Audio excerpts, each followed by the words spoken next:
Pasukan Pertahanan Israel atau IDF menyatakan akan tetap menuntaskan upaya mereka mencapai target utama di Gaza, yakni memberangus Hamas. Dikutip dari tribunnews.com, Israel disebut segera melanjutkan perang demi mencapai tujuannya. Pejabat mengatakan potensi Israel melanjutkan perang setelah membebaskan 30 dari 100 tahanan yang tersisa di jalur Gaza. Adapun pembebasan itu diperkirakan akan terjadi dalam beberapa minggu ke depan. Terlebih, Menteri Luar Negeri Israel Gideon Sa'ar mengatakan pemerintah Hamas merupakan ancaman bagi keamanan Israel. Ia menekankan bahwa Tel Aviv perlu menyetujui perjanjian gencatan senjata permanen.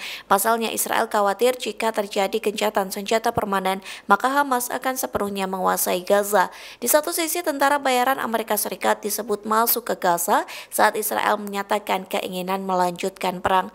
Axios melaporkan perusahaan keamanan swasta asal Amerika Serikat, yakni Private Military Company atau PMC, akan masuk ke Gaza beberapa hari mendatang. Tentara bayaran Amerika Serikat ini akan mengoperasikan pos pemeriksaan besar di jalur Gaza.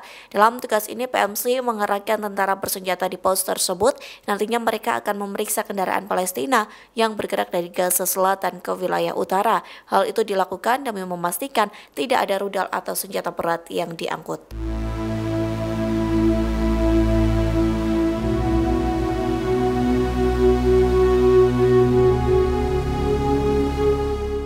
Kemlu Indonesia menolak usulan Presiden Amerika Serikat Donald Trump terkait relokasi 2 juta warga Gaza ke Indonesia. Penolakan tersebut membuat Indonesia menjadi sorotan beberapa media asing. Salah satu media yang menyorot penolakan itu adalah South China Morning Post atau SCMP. Media berbasis Hong Kong itu merilis artikel pada Jumat 24 Januari dengan tajuk Indonesia tolak laporan soal rencana relokasi Amerika Serikat terkait warga Palestina. SCMP menyoroti Indonesia yang mengaku tak mendapat informasi terkait usulan relokasi tersebut. Dalam paragraf pertama pemberitaan tersebut, SCMP juga menyorot Indonesia yang menolak keras usulan itu.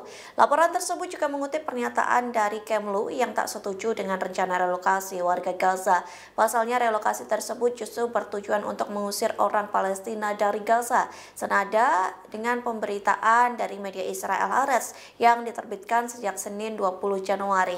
Haaretz memberitakan laporan berjudul Jakarta tak tahu soal rencana utusan khusus Trump merelokasi warga Gaza ke Indonesia. Begitu pula dengan Arab News yang memberitakan Jakarta bantah kabar rencana Trump relokasi warga Palestina di Gaza ke Indonesia. Berita yang dirilis pada Sabtu 25 Januari itu menyoroti Indonesia yang tidak pernah terlibat dalam diskusi apapun untuk merelokasi warga Gaza ke Indonesia.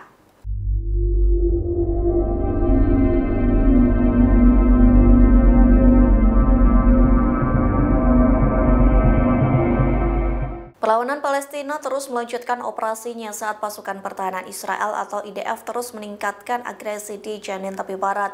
Namun perlawanan Palestina justru mampu meledakkan tentara IDF pada Jumat 24 Januari 2025. Dengan begitu, fraksi ini mengklaim menebar kehancuran di antara pasukan IDF. Dikutip dari Al-Mayadin, pasukan Israel meningkatkan agresi mereka di berbagai wilayah dan kamp pengungsi. Di saat yang bersamaan, Brigade Al-Quds mengumumkan para pejuangnya berhasil melakukan operasi militer. Al-Quds mengklaim berhasil meledakkan pasukan infanteri Israel di dekat poros Damaj menggunakan alat peledak sijal.